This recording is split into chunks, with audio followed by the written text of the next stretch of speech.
Raptors Cavs game 7, 4.5 to go in the third. Scotty Barnes bringing it up, but Max Strus able to take it away. Gets it to Jarrett Allen, who throws it down. Allen finished with 22 points, 19 rebounds, and 3 blocks. The Cavs outscored the Raptors 38-19 in the third, and they win it 114-102. And Cleveland is moving on to face the Detroit Pistons in the second round. We now welcome in CBS Sports NBA analyst John Gonzalez. And John, the Cavs went on a 9-0 run to start the third quarter and then continued to set the tone. What changed for them in the second half? Yeah, I mean, they were home. They played really well at home all series, less well when they had to go to Toronto.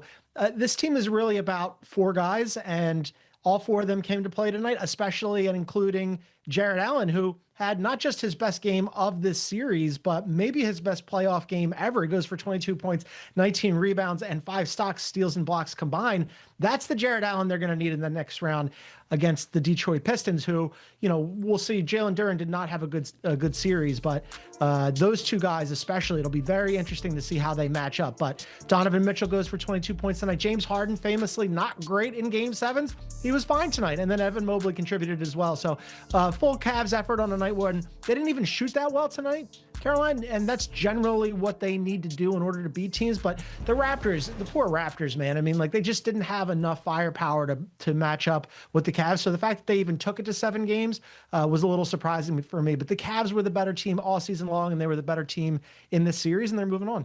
Yes, an entire game from Jarrett Allen was incredible, but 14 points and 10 rebounds. A double-double for him in the third quarter alone. What impressed you the most about his performance in this one? Yeah, late part of the season, he was really good, and then he had some injury issues. He was sort of in and out of the lineup, and you were like, okay, what are you going to get out of him? And then early in the series, he wasn't nearly as effective as Donovan Mitchell, James Harden, and Evan Mobley.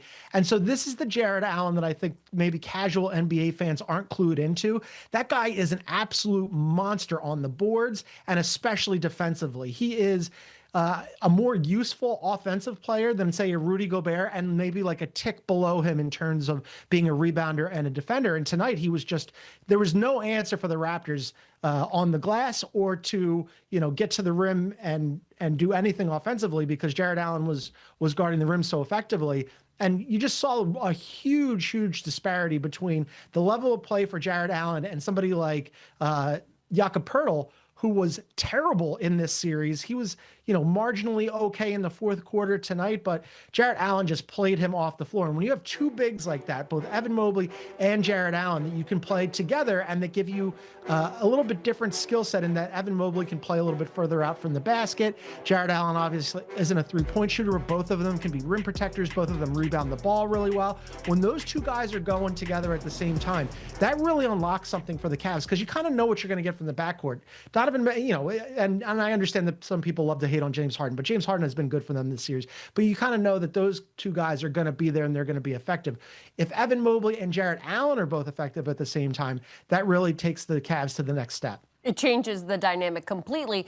So with the Cavs in a championship or bust mindset, what are the consequences of them expending all this energy going to Game 7, and a physical one at that, all in the first round? Yeah, I mean, but their next round opponent did the same thing, right? I mean, the Pistons didn't want to go to Game 7 against the Magic either. So both of these 2 teams are sort of on an even foot moving forward. It's going to be a really interesting matchup. I mean, there's the old cliche about styles make fights. The Cavs, obviously, a really good offensive team, 6th in offensive rating this season. And then you've got the Pistons, who are 2nd in defensive rating. They even had a top 10 offense, but it obviously hasn't looked like that so far in the playoffs. So that's going to be super interesting. But I'm glad that you mentioned sort of like a championship or bust mentality for the Cavs. I think it's sort of, at the very least, they have to make the Eastern Conference Finals, because they didn't do it last year. They got taken out by a plucky, upstart Pacers team. And then this season, they came in thinking, thinking, hey, we're the favorites in the Eastern Conference. No Jason Tatum with the Celtics. They're going to take a step back. They kind of disassembled their team. And then here come the Pistons. The Boston Celtics were still good. They got off to a slow start. So they absolutely have to get out of this matchup against the Pistons. Otherwise, could be changes in the offseason. Now, if we're talking changes in the offseason, we're thinking about the Raptors now. What areas do you see the team addressing this offseason? Yeah, good question. I mean, they had this team assembled where they thought that they could maybe, make a little bit of a wave in the Eastern Conference that was kind of wide open this season, and they had traded for Brandon Ingram last season, and then he didn't play for them. And then, this year they're thinking healthy Brandon Ingram, Emmanuel Quickley, Scotty Barnes, RJ Barrett, and then Pirtle. That's their starting five, and they thought that would be good enough in the Eastern Conference, and it was to an extent. They were middle of the pack. They finished as the 5th seed. I think they exceeded expectations, but during the regular season, they were just 5 for 24 versus the top 6 teams in the West and the top 4 teams in the East. So, they don't get out of this series against a good Cavaliers team. I just think they're sort of middle of the pack. So how do they improve? That's a good question. They've got all their picks. They've got some nice young talent. Maybe they decide that they've had enough of RJ Barrett. Scotty Barnes obviously isn't going anywhere. Maybe they decide also that they don't think Emmanuel Quickley is the guy. Small guards kind of out of favor. There was rumblings a little bit about maybe they would be interested in John Morant, but then nobody was interested in John Morant. So yeah, I think they're probably going to tinker here. Front court, I think, would be the big thing for me, because Jakob Poeltl as a backup center, fine, but this year did not acquit himself well. Now, we talked about it a little bit earlier, the Cavs taking on the Pistons in the second round, and how you view this matchup, both teams coming off a 7-game series in round 1. How does that affect both sides, and what will that make this upcoming series look like? Yeah, I think it's going to be a good one. They split the regular season series, and again, they're two very opposite teams, right? The Cavs play through their offense. They like to score a lot of points. They got shooting all over the floor between not just Donovan Mitchell and James Harden, but Max Strus and Dean Wade and a whole bunch of other guys that can hit shots. And then for the Pistons side, they like to play through their defense. And you saw what happened in that first round, where they were offensively challenged, let's say charitably at times. Now, I think they have the best player who will be on the floor in Cade Cunningham, but then the Cavs might have like the 3 or 4 next best players in Donovan Mitchell, James Harden, Evan Mobley for sure. And then if Jared Allen plays the way that Jared Allen did in Game 7 against the Raptors, I'd probably say that is the 4 best players. Now, Tobias Harris, what are you going to get out of him? He was good in the last 3 games. Can he keep hot and keep providing scoring for the Pistons? Can Duncan Robinson just knock down a normal amount of open threes? He struggled to do that. Asar Thompson was all over the floor, contributing in so many different ways. Obviously, offense isn't his bailiwick, but he's a phenomenal defender. Finished as a top 3 defensive player of the year candidate, and is a great rebounder, can push the ball. So it's really 2 very different teams stylistically. They have a lot of history between each other. They're close in terms of geography. It should be a really good series. Well, you said Cade Cunningham, the best player on the floor. How close is it going to be between him and Donovan Mitchell, and who's going to come out on top?